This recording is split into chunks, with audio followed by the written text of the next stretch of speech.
কি অবস্থা সবার, একটু কমেন্ট করে জানিয়ে দাও তো সাউন্ড ক্লিয়ার আছে কিনা।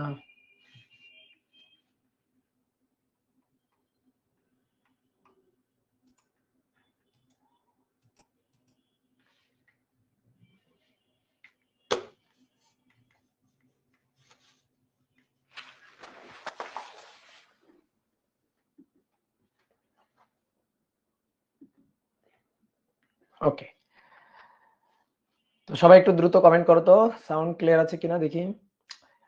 ফেসবুকে ঠিকঠাক আছে। ওকে ওকে, কি ব্যাপার আজকে জনসংখ্যা কম কেন? আজকে ক্লাস আছে না? আজকে ওই ব্যাপারে জনসংখ্যা কম দেখতেছি, কি ব্যাপার? আজকে ক্লাস আছে না নাকি? আমি ঠিকঠাক গ্রুপে ঠিকঠাক ব্যাচে লাইভে আসছি তো নাকি? ওকে, আচ্ছা, আস্তে আস্তে বাড়তেছে। হ্যাঁ, না, হ্যাঁ হ্যাঁ হ্যাঁ, ওকে। ডিয়ার স্টুডেন্ট, আশা করি সবাই ভালো আছো, সবাই সুস্থ আছো। সবাইকে শুভেচ্ছা জানাচ্ছি আজকের ক্লাসে। আজকে আমরা হচ্ছে পর্যাবৃত্ত গতির অষ্টম লেকচারটা করব। তো গত ক্লাসে আমরা সরল দোলকের গতি, সরল সন্ধিত স্পন্দন গতি, এইটা নিয়ে আমরা আলোচনা করছিলাম। এবং সরল দোলকের গতি যে সরল সন্ধিত স্পন্দন গতি এবং তার জন্য পর্যায়কাল বা কম্পাঙ্কের সূত্রটা, এটা আমরা অনেক ভাবে কিন্তু ডেরিভেশনের মাধ্যমে আনছিলাম। এই ডেরিভেশন গুলা কিন্তু খুবই গুরুত্বপূর্ণ। এই ডেরিভেশন গুলা যদি তুমি এখন থেকে খুব ভালো করে বোঝো, তাহলে দেখবা তোমার প্রত্যেকটা অধ্যায়ের উপরে বেশ ভালো করে একটা দখল চলে আসবে। তুমি প্রত্যেকটা অধ্যায়ের ম্যাথ খুব ভালো করে বুঝে বুঝে করতে পারবা। তো চলো আমরা শুরু করে দিই। আমরা আজকে দোলক ঘড়ি অর্থাৎ সরল দোলকের একটা এক্সটেন্ডেড টপিক দোলক ঘড়ি, এটা নিয়ে মূলত আজকের ক্লাস আলোচনা করব। ঠিক আছে দাদা, ওয়েভের ক্লাস কবে শুরু হবে? এই অধ্যায় শেষ হলে আমি শুরু করব মহাকর্ষ, আর তোমাদের মাস্টার ভাই শুরু করবে ওয়েভ। ঠিক আছে, ওকে। তো চলো আমরা শুরু করি। দেখো, গত ক্লাসে আমরা সরল দোলক পড়ছিলাম। সরল দোলকের গতি সরল সন্ধিতে স্পন্দন গতি কখন হবে? খুবই অল্প কৌণিক বিস্তারে থাকলে, তাই তো? তাহলে সরল দোলকের সরল সন্ধিতে স্পন্দন গতির ব্যবহার, সরল দোলকের সরল ছন্দিত স্পন্দন গতির ব্যবহার।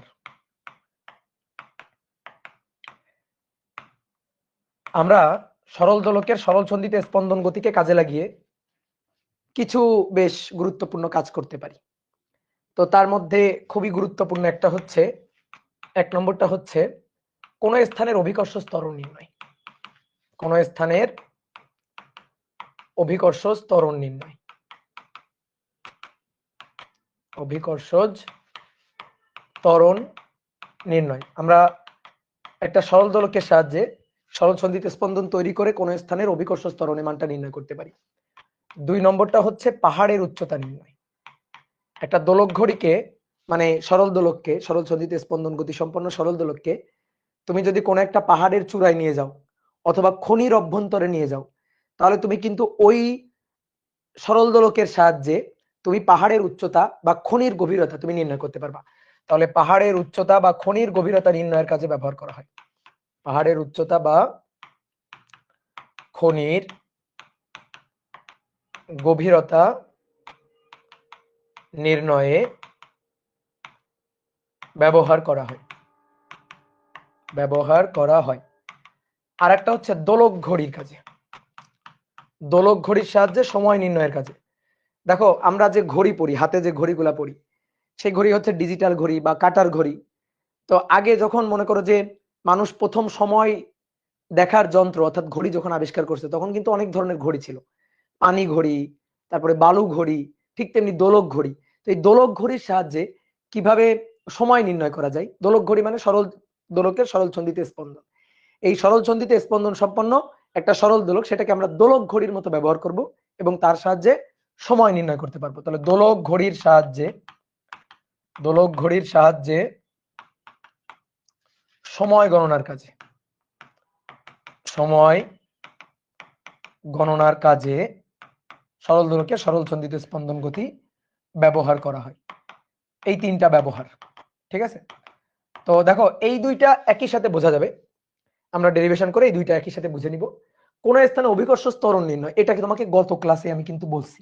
তো তারপরে আমরা একটু ছোট্ট করে দেখাই যে অভিকর্ষ ত্বরণ, কোন স্থানের অভিকর্ষ ত্বরণ কিভাবে সরল দোলকের সরল সন্ধিত স্পন্দন গতির সাহায্যে হিসাব নিকাশ করা যায়।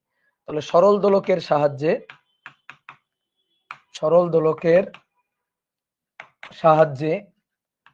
কোন স্থানের অভিকর্ষ ত্বরণ বা জি এর মান নির্ণয়, অভিকর্ষ ত্বরণ অর্থাৎ জি এর মান নির্ণয়। ঠিক আছে, তো মনে করো একটা সরল দোলক, কোন দৃঢ় অবলম্বন থেকে তুমি প্রথমে একটা সুতা নিবা, দৃঢ় অবলম্বন থেকে এই যে সুতাটা ঝুলাবা, সুতার যে দৈর্ঘ্য সেটা তুমি পরিমাপ করবা, সুতার দৈর্ঘ্য তুমি পরিমাপ করে নিবা, স্কেল দিয়ে সুতার দৈর্ঘ্যটা পরিমাপ করে নিবা। তারপরে একটা বল নিবা, ঠিক আছে, একটা গোলক কোন একটা বল, সেটা হচ্ছে সরল দোলকের বব। এই সরল দোলকের ববের ব্যাস পরিমাপ করবা স্লাইড ক্যালিপার্সের সাহায্যে বা স্ক্রু গজের সাহায্যে ব্যাস পরিমাপ করবা। তারপরে সেই ব্যাসের অর্ধেকটা হবে ব্যাসার্ধ, ঠিক আছে, ব্যাসের অর্ধেকটা হবে ব্যাসার্ধ ছোট হাতের আর। তাহলে বড় হাতের এল, ক্যাপিটাল লেটার এল, এটা হচ্ছে ছোট হাতের এল প্লাস ছোট হাতের আর। তো এটা হচ্ছে কার্যকর দৈর্ঘ্য টোটাল, এই যে ঝুলন বিন্দু থেকে ববের ভার কেন্দ্র পর্যন্ত দূরত্ব, এটাই হচ্ছে কার্যকর দৈর্ঘ্য এল।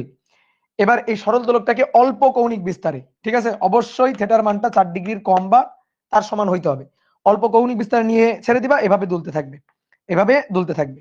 তো এভাবে যখন দুলতে থাকবে তখন তুমি এর সাহায্যে, এই সরল দোলকের সাহায্যে তুমি কোন স্থানের সরল সন্ধিত, কোন স্থানের অভিকর্ষ ত্বরণের মানটা বের করে নিতে পারবা। তো সেটা কিভাবে? তো আমরা কি জানি, আমরা সরল দোলকের সরল সন্ধিত স্পন্দন গতির জন্য টি এর সূত্র জানি 2π√L/G। ঠিক আছে, আমি গত ক্লাসে তোমাদের বলছিলাম যে আমরা যখন ক্লাস 9-10 এ পড়ি তখন আমাদের এটা আসলে প্র্যাকটিক্যাল ছিল, আমাদের ব্যবহারিক করতে হইতো, ফিজিক্স একটা ব্যবহারিক ছিল। তা আমাদের টিচার, আমাদের প্রাইমারি স্কুলে যখন আমরা হাই স্কুলে যখন আমরা পড়তাম তখন আমাদের টিচাররা কিন্তু এই যে সরল দোলকের সাহায্যে সরল সন্ধিত স্পন্দনের মানে কনসেপ্টটা ব্যবহার করে কিভাবে কোন স্থানের জি নির্ণয় করা যায় সেটা কিন্তু আমাদের দেখাইছিল। তো সেইটা আমি তোমার একটু বলি, তুমি নিজেও হিসাব করতে পারবা, তুমি বাসায় ট্রাই করে দেখো, তুমি নিজেও কিন্তু হিসাব করতে পারবা। তাহলে আমাদের জি দরকার, তাহলে আমরা একটা কাজ করি, বর্গ করে দিই, টি স্কয়ার 4π² L/G, আমাদের লাগবে জি। তাহলে ওকে, তাহলে জি ইকুয়াল টু 4π² L/T², এটা হচ্ছে সূত্র। 4π² কনস্ট্যান্ট, তাহলে লাগবে কার্যকর দৈর্ঘ্য এল এর মান এবং পর্যায়কাল টি এর মান। তো কার্যকর দৈর্ঘ্য এল এখান থেকে বের করে নিবা, পারবা না? এল এর মানটা বের করে নিবা, এল এর মান সুতার দৈর্ঘ্যের সাথে ববের ব্যাসার্ধ যোগ দিয়ে দিবা, তাহলে কার্যকর দৈর্ঘ্য এল এখানে নিয়ে বসাবা। এবার কি লাগবে? এবার লাগবে পর্যায়কাল টি। এবার এই পর্যায়কাল টিটা তুমি কিভাবে বের করবা? পর্যায়কাল টিটা বের করার জন্য দেখো একটা দোলনের সময়, তো মনে করো সরল দোলকের ববটা এখান থেকে এই পয়েন্টে যাইতে যে সময়টা, তাই তো, তো এখান থেকে এই পয়েন্টে যাবে, সরি, এখান থেকে এই পয়েন্টে গিয়ে আবার এখানে ফেরত আসবে যে সময়টা, সেটাই তো পর্যায়কাল। একটা দোলনে পর্যায়কাল বের করা খুব ডিফিকাল্ট। তুমি কি করবা? এটাকে এদিকে টানবা, টেনে ছেড়ে দিবা, ছেড়ে দিলে এভাবে দুলতে থাকবে, এভাবে দুলতে থাকবে। তুমি একটা স্টপওয়াচ নিবা, ফোনেও স্টপওয়াচ আছে, স্টপওয়াচ নিবা, ধরো যখন এই পয়েন্টে আসবে তখন স্টপওয়াচটা চালু করলা, চালু করার পরে গুনবা 1 2 3 4 5, এইভাবে ধরো 20টা বা 10টা দোলন গুনবা এবং সেই সময়টা নিবা, নিয়ে গড় করবা, গড় করে তুমি দোলনকালটা পাবা, তাহলে দোলনকালের এক্সাক্ট মানটা পাবা। কিন্তু একটা দোলনের সময় নিতে গেলে অনেক সময় এক্সাক্ট মান পাবা না, কথা বুঝছো? তাহলে এভাবে দোলনকালটা নির্ণয় করবা, টি বসাবা, এল বসাবা, এই সূত্র দিয়ে তুমি জি এর মানটা পেয়ে যাবে, বুঝছো? তাহলে জি ইকুয়াল টু 4π² L/T², এই সূত্র দিয়ে তুমি পেয়ে যাবা। দেখো তোমরা এই যে ব্যবহারিক করো, ব্যবহারিক করতে গেলে একটা গ্রাফ আঁকা লাগে না? তো এখানেও কিন্তু একটা গ্রাফ আঁকতে হইতো আমাদের, ঠিক আছে, আমাদের একটা গ্রাফ পেপারে গ্রাফ আঁকতে হইতো। আমরা কি করতাম, যে গ্রাফ পেপারে এখানে নিতাম হচ্ছে এল, এখানে নিতাম হচ্ছে টি এর বর্গের মান T², ওই যে ছক করতাম, তাই না? দেখো তো তোমরা প্র্যাকটিক্যাল করার সময় করো না এরকম ছক, এরকম ছক করো, তো ছকে এরকম ধরো এল এর মান নির্ণয়, তারপর আর এর মান নির্ণয়, তারপরে টি এর মান নির্ণয়, নিয়ে অনেকগুলো ডাটা আমরা এরকম ভাবে ডাটা নিতাম। তো সেই মানগুলা নিয়ে মানগুলা ছকে পরে বসাবো, ঠিক আছে, এখানে এই যে জি এর মান নির্ণয় হিসাব করে, তারপরে জি এর মান নির্ণয়, দেন তারপরে গড় করে এক্সাক্ট মান কত সেটা বের করা, গড় করতে হয় না, অনেকগুলো মানে এক্সপেরিমেন্ট করতে গেলে অনেকগুলো ডাটা নিতে হয়। তো এরকম এল এর মান এবং T² এর মানগুলো আমরা এখানে বসাতাম।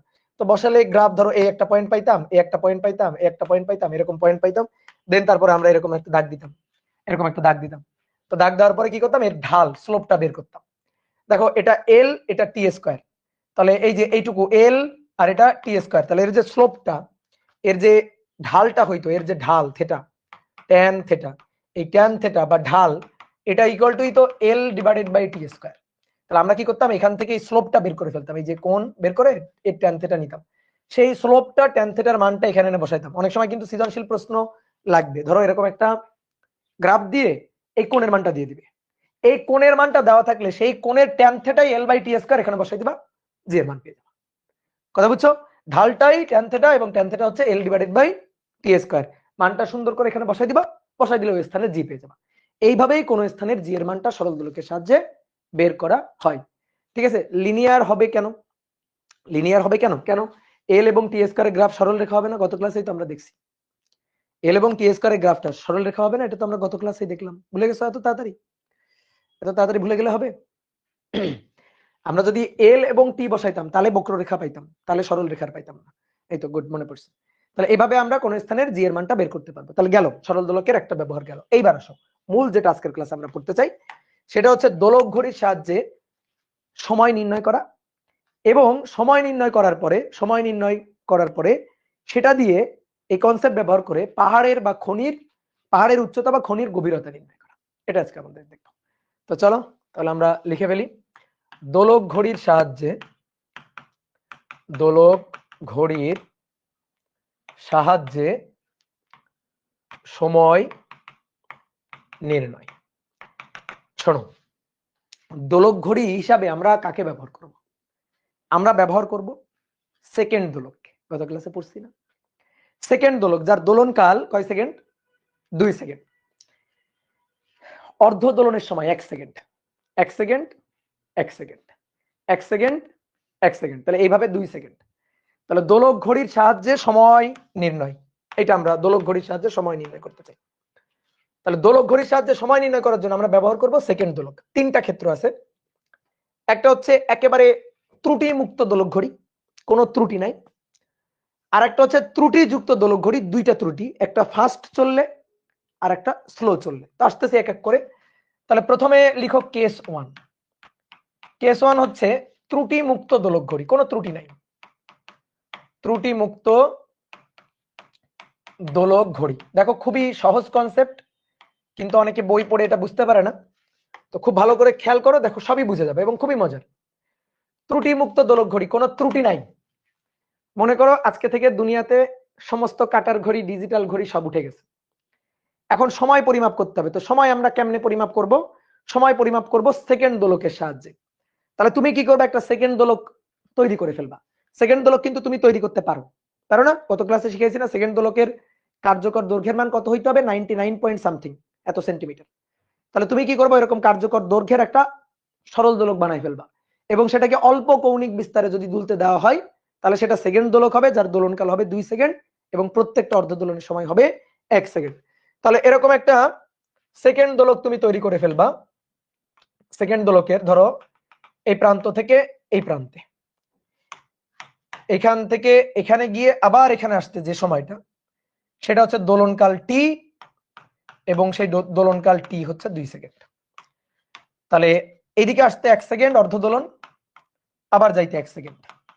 ওকে, এটা দিয়ে আমরা সময় কিভাবে পরিমাপ করতে পারি? খুবই সুন্দর কোশ্চেন। এটা দিয়ে আমরা কিভাবে সময় পরিমাপ করতে পারি? ধরো তোমার আমি একটা ম্যাথ করতে দিলাম, ঠিক আছে? তোমার একটা ম্যাথ করতে দিয়ে আমি বললাম যাও তুমি ম্যাথটা করবা, ম্যাথটা করার সময় হচ্ছে 1 মিনিট। এখন এই 1 মিনিট আমি কিভাবে কাউন্ট করব?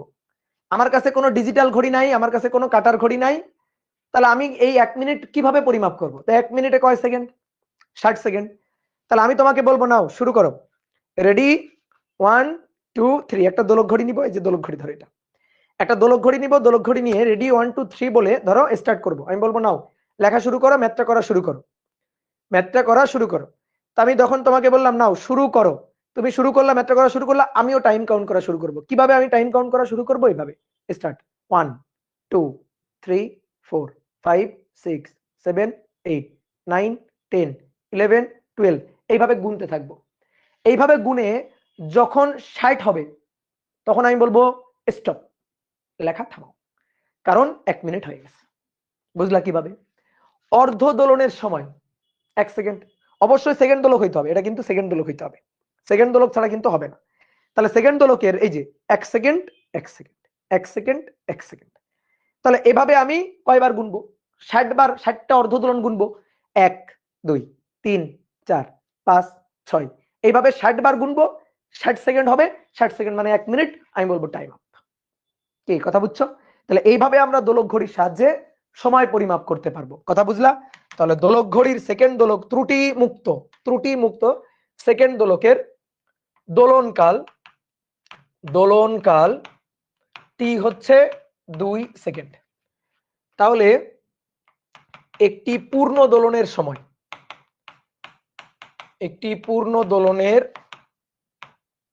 সময় 2 সেকেন্ড। তাহলে অতএব একটি অর্ধ দোলনের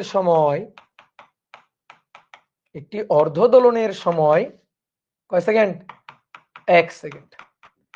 এবার তাহলে তোমাকে যদি বলি 1 মিনিট কাউন্ট করো, তাহলে তুমি 60টা অর্ধ দোলন গুনবা, 60টা অর্ধ দোলনের সময় 60 সেকেন্ড, 1 মিনিট ডান।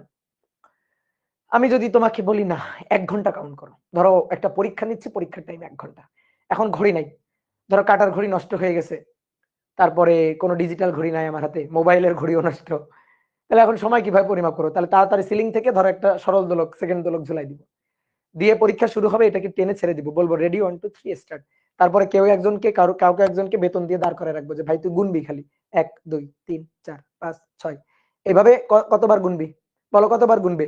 3600। ও 3600 বার গুনবে, তখন বলবে ভাই টাইম আপ, দিয়ে দিবে ঘন্টা, সময় শেষ। বুঝতে পারছো? তাহলে এইভাবে সময় পরিমাপ করতে হবে। তাহলে 3600টি অর্ধ দোলন দিবে, 3600টি অর্ধ দোলনের সময় হবে 3600 সেকেন্ড, যেভাবে আমরা 1 ঘন্টা পরিমাপ করব। যদি একদিন পরিমাপ করতে চাই, বলো তো একদিনে কত সেকেন্ড? ৮৬,৪০০ সেকেন্ড, জানো তো? একদিন হিসাব করো, 24 ঘন্টা, 24 গুণ 3600 হিসাব করো, ৮৬,৪০০ সেকেন্ড। তাহলে ৮৬,৪০০টি অর্ধ দোলন দিবে, ৮৬,৪০০টি অর্ধ দোলনের সময় হবে ৮৬,৪০০ সেকেন্ড। তার মানে এটা হচ্ছে 1 দিন। তাহলে এইভাবে আমরা হিসাব নিকাশ করে ফেলতে পারবো। বুঝলা? ক্লিয়ার? এবার আসো, ধরো এই দোলক ঘড়ি এবার সঠিক সময় দিচ্ছে না। তো কথা হচ্ছে এরকম সঠিক সময় দিবে না, কি হইলে? দেখো দোলক ঘড়ির দোলনকাল টি equal to 2 pi root over L by g. তো এল এর ওই যে ফিক্সড মান এবং জি কোন স্থানের অভিকর্ষ স্তরন্ত ধরো ফিক্সড, তো এল এর মান জি এর মান ধরো ফিক্সড, দিয়ে তুমি টি পাচ্ছ 2 সেকেন্ড। ওকে, এইবার চিন্তা করো, ধরো এই যে তুমি সরল দোলকের যে সুতা বা এই যে কার্যকর দৈর্ঘ্য, যেটা ধরো কোনো চিকন তার দিয়ে তুমি বানাইছো, তার দিয়ে একটা সরল দোলক বানাইছো, বা ধরো সুতা দিয়ে বানাইছো। এখন হয় কি, গ্রীষ্মে গরম বেশি পড়ে, অনেক সময় ধরো যে সুতা প্রসারিত হয়, অথবা ধরো শীতকালে শৈত্যের কারণে সুতাটা তারটা একটু সংকুচিত হতে পারে। তো এরকম কোনোভাবে যদি এল এর পরিবর্তন হয়, কোনোভাবে যদি জি এর পরিবর্তন হয়, জি এর পরিবর্তন হতে পারে না? হ্যাঁ পারে। মনে করো যে ঢাকায় ছিল, রাজশাহীতে নিয়ে আসছো, জি এর চেঞ্জ হয়ে যাবে। মেরুতে ছিল, বিষুবে নিয়ে আসছো, জি এর চেঞ্জ হয়ে যাবে। অথবা ভূপৃষ্ঠে ছিল, পাহাড়ের চূড়ায় চলে গেছো, জি চেঞ্জ হবে। ভূপৃষ্ঠে ছিল, খনির ভিতরে চলে গেছো, জি চেঞ্জ হবে। তাহলে এল এবং জি চেঞ্জ হলে টি কিন্তু সেই ক্ষেত্রে আর একই থাকবে না, 2 সেকেন্ড থাকবে না। তাহলে কি হবে? 2 সেকেন্ডের বেশিও হতে পারে, 2 সেকেন্ডের কমও হইতে পারে। এই যে যখন দোলনকাল, সেকেন্ড দোলকের দোলনকাল যখন পরিবর্তিত হয়ে এল এবং জি এর কারণে পরিবর্তিত হয়ে 2 সেকেন্ডের বেশি বা 2 সেকেন্ডের কম চলে আসবে, তখন ওইটা তো আর ভালো দোলক ঘড়ি নেই, ভালো সেকেন্ড দোলক নেই, ওইটা তখন ত্রুটিপূর্ণ দোলক ঘড়ি হয়ে গেছে। এখন ত্রুটিপূর্ণ দোলক ঘড়ি হলে কি ওইটা আমরা ফেলে দিব? উত্তর হচ্ছে না, ফেলার দরকার নাই, ওইটা দিয়েও আমরা কাপঝাপ করে সময় নির্ণয় করতে পারবো। তো এটাই আমাদের লাগবে। ঠিক আছে? তাহলে কি করতে হবে? অনেকজন বলছে গড় করতে হবে, দেখি কি করতে হয়। তাহলে বুঝতে তো পারতেছো যে কিভাবে আমরা টি এর মানে কিভাবে সেকেন্ড দোলকের দোলনকালের কিভাবে পরিবর্তন হইতে পারে। তো যখন পরিবর্তন হবে তখন সেটা ত্রুটি পূর্ণ দোলক ঘড়ি হবে। তাহলে এবার আসো কেস 2। কেস 2 হচ্ছে ত্রুটিপূর্ণ দোলক ঘড়ি, ত্রুটিপূর্ণ দোলক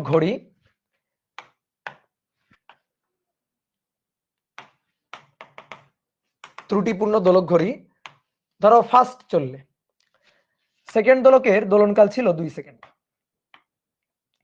এখান থেকে যাওয়া, এখান থেকে আসা, 1 সেকেন্ড 1 সেকেন্ড করে টি ছিল 2 সেকেন্ড। ভাই এবার আর টি 2 সেকেন্ড নাই। তো 2 সেকেন্ডের কি হয়েছে? কি হইতে পারে? টি ধরো 2 সেকেন্ডের বেশি হয়ে গেছে। 2 সেকেন্ডের ধরো বেশি হয়ে গেছে। তো 2 সেকেন্ডের বেশি হওয়া মানে 2 পয়েন্ট ধরো 15 সেকেন্ড, 2.31 সেকেন্ড এরকম হয়ে গেছে আর কি। যে এবার দোলনকাল 2 সেকেন্ড আর নাই, 2 সেকেন্ডের বেশি হয়ে গেছে। আচ্ছা 2 সেকেন্ডের বেশি হয়ে গেলে দোলক ঘড়ি দ্রুত চলবে নাকি ধীরে চলবে? একটু বুঝে বলো তো। দ্রুত চলবে নাকি ধীরে চলবে? বুদ্ধি খাটাও, বলো। বেশি হয়ে গেছে, তাহলে ধীরে ধীরে চলবে। কেমনে ধীরে ধীরে চলবে? দেখো এদিকে দেখো। আগে কি হইতো? আগে আগে হইতো 1 second 1 second 1 second 1 second 2 second. এবার 1 সেকেন্ডের বেশি সময় দিয়ে যাবে, বেশি সময় দিয়ে আসবে। 1 সেকেন্ডের বেশি সময় দিয়ে যাবে, আবার বেশি সময় দিয়ে আসবে। তাহলে দোলনকাল বেড়ে যাবে না? দোলনকাল বেড়ে 2 এর বেশি হবে না? তাহলে 2 এর বেশি হইলে ধীরে গেল, ধীরে ধীরে আসলো। তাহলে আগের চেয়ে ধীরে হবে। তাহলে দোলক ঘড়ি দ্রুত চলবে না ধীরে চলবে? উত্তর হচ্ছে ধীরে চলবে। তাহলে টি যদি 2 সেকেন্ডের বেশি হয় তাহলে দোলক ঘড়ি ধীরে চলবে, ধীরে চলবে। তাহলে এই যে বলছিলাম ত্রুটিপূর্ণ দোলক ঘড়ি, তো এই যে ত্রুটিপূর্ণ দোলক ঘড়ি হচ্ছে স্লো চলবে, স্লো চলবে। তো সেই ক্ষেত্রে আমরা সঠিক সময় কিভাবে হিসাব নিকাশ করতে পারি, মানে এর হিসাব নিকাশটা কেমন হবে? তাহলে একটা জিনিস চিন্তা করো, ভালো দোলক ঘড়ি কি করতো? ভালো দোলক ঘড়ি একটা অর্ধ দোলন দিত 1 সেকেন্ডে। ভালো দোলক ঘড়ি আগেরটা, এই যে একটি অর্ধ দোলন দিত 1 সেকেন্ডে। 3600টা অর্ধ দোলন দিত 3600 সেকেন্ডে। দিনে 86400টা অর্ধ দোলন দিত দিনে, অর্থাৎ 86400 সেকেন্ডে। এবার কি হয়েছে? এবার ত্রুটিপূর্ণ দোলক ঘড়ি টি তো এবার বেশি লাগতেছে। টি এর মানটা এবার আর 1 সেকেন্ড নাই। তাহলে এবার টি এর মানটা 2 সেকেন্ড নাই। টি এর মানটা 2 সেকেন্ডের বেশি হয়েছে। তাহলে যাইতে একটা অর্ধ দোলন দিতে 1 সেকেন্ডের বেশি সময়, আর একটা অর্ধ দোলন দিতে 1 সেকেন্ডের বেশি সময় করে লাগবে। ঠিক আছে? ধীরে ধীরে ধীরে ধীরে চলবে। তাহলে একটা জিনিস চিন্তা করো তো, সবাই একটু বোর্ডে তাকাও, দেখো ভালো দোলক ঘড়ি, ভালো দোলক ঘড়ি, ভালো দোলক ঘড়ি, ধরো আমরা ঘন্টার হিসাবে করব বা দিনের হিসাবে করব, ধরো ঘন্টার হিসাবে করব। তাহলে ভালো দোলক ঘড়ি 3600 সেকেন্ডে, মানে 1 ঘন্টায় আর কি, 3600 সেকেন্ডে অর্ধ দোলন দেয়। অর্ধ দোলন দেয় কয়টা বলো? ভালো দোলক ঘড়ি 3600টা দেয়। এবার ত্রুটিপূর্ণ এই দোলক ঘড়ি, তাহলে এবার ত্রুটিপূর্ণটা, ত্রুটিপূর্ণ দোলক ঘড়ি, দোলক ঘড়ি সে ঘন্টায়, ঘন্টায় বেশি দিবে নাকি কম দিবে? এইটা আগে তুমি বোঝো। ঘন্টায় বেশি দিবে নাকি কম দিবে? বলো, বুদ্ধি খাটো, বুদ্ধি খাটো, চিন্তা করো, ধ্যানে বসো, ধ্যানে বসে চিন্তা করো, বেশি দিবে নাকি কম দিবে? এবার কম দিবে। এবার সে ধীরে চলতেছে না? ধীরে চললে কম দিবে। তাহলে ঘন্টায় ধরো, ঘন্টায় ধরো যে কয় এন সংখ্যক অর্ধদোলন কম দিবে, ঘন্টায় এন সংখ্যক অর্ধদোলন কম দিবে। ঠিক আছে? যদি ধীরে চলে তাহলে ঘন্টায়, সেই ঘন্টায় এন সংখ্যক, এন সংখ্যক অর্ধদোলন, অর্ধদোলন কম দিবে। আচ্ছা এইখানে অনেকে বুঝতে পারতেছে না, আসলে একটা উদাহরণ দিয়ে চিন্তা করি। ধরো তুমি বাড়ি থেকে তোমার রাস্তার সামনে, ধরো যে বাড়ির সামনে একটা দোকান আছে, তোমার আম্মা তোমাকে বলছে যা যা দোকান থেকে একটা জিনিস নিয়ে। তো তুমি দোকান থেকে জিনিসটা আনতে গেছো, যাইতে সময় 1 সেকেন্ড, আসতে সময় 1 সেকেন্ড, যাইতে 1 সেকেন্ড, আসতে 1 সেকেন্ড, যাওয়া আসা 2 সেকেন্ড। বুঝছো? তো তুমি কি করছো? 1 ঘন্টা ধরে, 1 ঘন্টায় কয় দিন, সরি কয় সেকেন্ড, 1 ঘন্টায় কয় দিন, 1 ঘন্টায় কয় সেকেন্ড? 3600 সেকেন্ড। তাহলে তুমি 3600 সেকেন্ড ধরে, তোমার আম্মা বলছে 3600 সেকেন্ড ধরে 1 ঘন্টা ধরে যাওয়া আসা করবি। তাহলে 1 ঘন্টায় তোমার যাওয়া আসা কয়বার হবে? যাওয়া আসা, যাওয়া আসা, 1 second 1 second 1 second 1 second 1 second 1 second. তাহলে 1 ঘন্টা মানে 3600 সেকেন্ড। 3600 সেকেন্ডে 3600 বার যাওয়া আসা, যাওয়া আসা মিলে 3600 বার হবে। বুঝতে পারছো এটা? যাওয়াতে 1 সেকেন্ড, আসাতে 1 সেকেন্ড। তাহলে 3600 সেকেন্ডে যাওয়া আসা মিলে 3600 বার হবে। 3600 বার তুমি যাওয়া আসা করবা। এবার কি হয়েছে? পরের দিন পরের দিন তোমার আম্মা মনে করো তোমার ধরে একটু মার দিছে, ধরো পায়ের উপর মারছে, এখন তোমার পায়ে লাগছে ব্যথা, পায়ে লাগছে মোচড়। এখন তোমাকে পরের দিন বলছে যা 1 ঘন্টা ধরে যাওয়া আসা করবি। এখন তোমার তো পায়ে ব্যথা, তুমি তো আগের মতো দ্রুত যাইতে দ্রুত আসতে পারতেছো না, তাহলে তোমার এবার একটু আস্তে আস্তে যাইতে হইতেছে, আস্তে আস্তে আসতে হইতেছে, ধীরে, তুমি ধীরে যাচ্ছ। এবার তোমার আম্মা বলছে 1 ঘন্টা ধরে খালি যাওয়া আসা করবি, ঠিক আছে? অথবা মনে করো যে এরকম চিন্তা করতে পারো, কান ধরে উঠবস করবি, উঠবস। তো এবার মনে করো তুমি একটু ধীরে যাচ্ছ ধীরে আসতেছো, ধীরে যাচ্ছ ধীরে আসতেছো। তাহলে চিন্তা করো তো তোমার আম্মা 1 ঘন্টা পর আসছে, এসে জিজ্ঞেস করছে এই তুই কয়বার যাওয়া আসা করছিস? তুমি কি বলবা এবার আমি 3600 বার যাওয়া আসা করছি? 3600 বার কিন্তু যাওয়া আসা হয় না। এবার এবার কিন্তু কিছু সংখ্যক কম হয়েছে, কারণ তুমি যে এবার ধীরে গেছো, যে আগে তো 1 সেকেন্ড 1 সেকেন্ড, এবার তোমার যাইতে আসতে আরো বেশি সময় লাগতেছে। তাহলে তোমার যদি আমি 3600 সেকেন্ড ধরে চিন্তা করি, তাহলে তুমি কিন্তু 3600 বার যাওয়া আসা করতে পারবে না। কিছু কম, কত কম? এন সংখ্যক কম, এন সংখ্যক অর্ধদোলন কম। কে আমার কথা বুঝছো? তাহলে এন সংখ্যক অর্ধদোলন কম হবে, তাহলে একটা জিনিস এন সংখ্যক যাওয়া আসা কম হবে। এইবার একটা জিনিস চিন্তা করো তো, আমরা তো এই দোলক ঘড়ি দিয়েই সময় পরিমাপ করতে চাই, তাই না? এই দোলক ঘড়ি দিয়ে আমরা সময় পরিমাপ করতে চাই। তাহলে এখন এই দোলক ঘড়ি দিয়ে সময় পরিমাপ করলে আমরা কি সঠিক সময় পাবো? বলো, আমরা কি সঠিক সময় পাবো? কারণ ত্রুটিপূর্ণ দোলক ঘড়ি সে 3600 সেকেন্ডে, ভালো করে বুঝবা এই লাইনটা, 3600 সেকেন্ডে অর্ধদোলন কিন্তু 3600টা দিতে পারতেছে না, অর্ধদোলন কিন্তু 3600টা দিতে পারতেছে না। তাহলে কত? 3600 মাইনাস এনটি অর্ধদোলন দিচ্ছে। এই লাইনটা বুঝছো কিনা? ঠিক আছে, আরেকবার তোমারে বলি। দেখো, আমরা দোলক ঘড়ি দিয়ে সময় পরিমাপ করতে চাইতেছি, তো ভালো দোলক ঘড়ি 1 সেকেন্ড 1 সেকেন্ড 1 সেকেন্ড 1 সেকেন্ড এইভাবে আমরা গুনতেছি। তাহলে এরকম ভাবে গুনছি যে 1 2 3 4 দিয়ে 3600 সেকেন্ড গুনে ফেলছি। কিভাবে? 3600 বার। তাহলে আমরা এটা গুনছি কয় বার? 3600 বার। কয় সেকেন্ড? 3600 সেকেন্ড। এবার মনে করো ধীরে যাচ্ছে ধীরে আসতেছে, ত্রুটিপূর্ণ হয়ে গেছে। এখন আমি যদি ভালো করে শোনো, আমি যদি এটাতে এবার 3600 গুনি, তাহলে কি 3600 সেকেন্ড হইছে? না। আমি যদি 3600 গুনি, তাহলে কিন্তু 3600 সেকেন্ড হয় নাই। কারণ ভালো দোলক ঘড়ি যেটা ভালো দোলক ঘড়ি, সেটা কিন্তু 3600 সেকেন্ডে 3600টা অর্ধদোলন দিয়ে ফেলছে। আর আমি যদি এটা দেখে, ধরো ত্রুটিপূর্ণ, এটা দেখে যদি 3600 গুনি, তাহলে তো ভাই আসলে যেটা আসলে সময় যেটা ফোন দিলে এত বিরক্ত লাগে।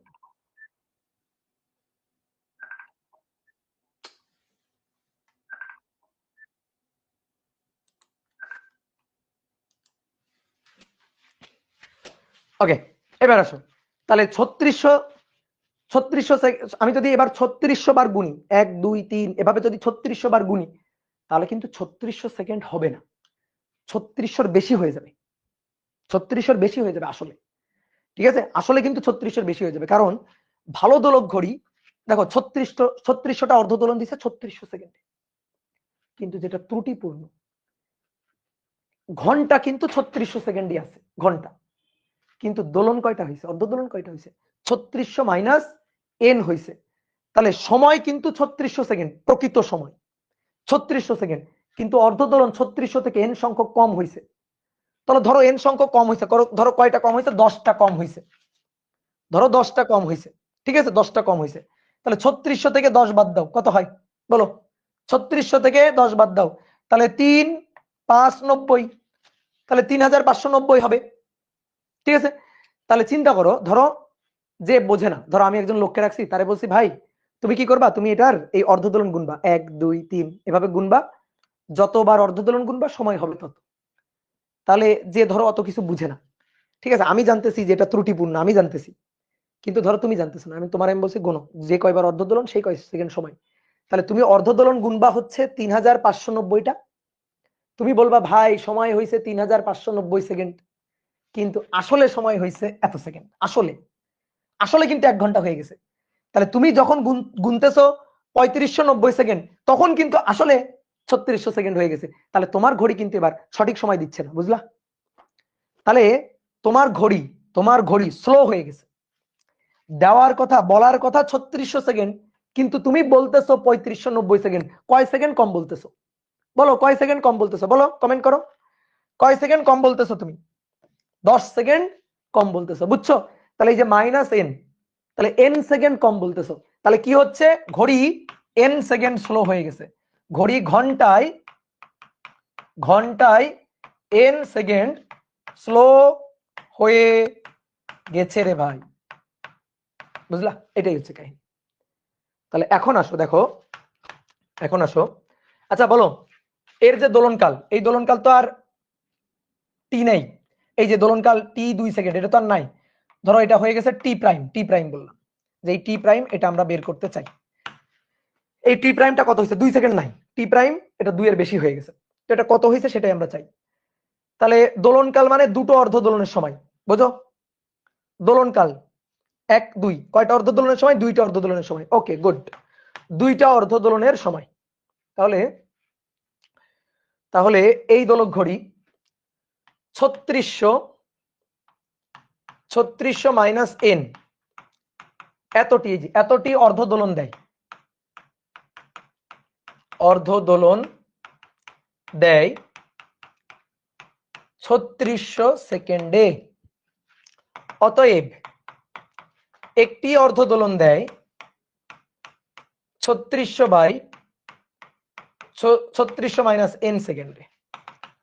অতএব দুইটি অর্ধ দোলন দেয় 3600 ডিভাইডেড বাই 3600 মাইনাস n গুণ 2, উপরে গুণ 2 এত সেকেন্ডে।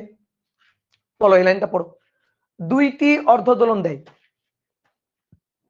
দুইটি অর্ধ দোলনের সময় দোলনকাল, তাহলে দুইটা অর্ধ দোলনের সময় দোলনকাল টি প্রাইম।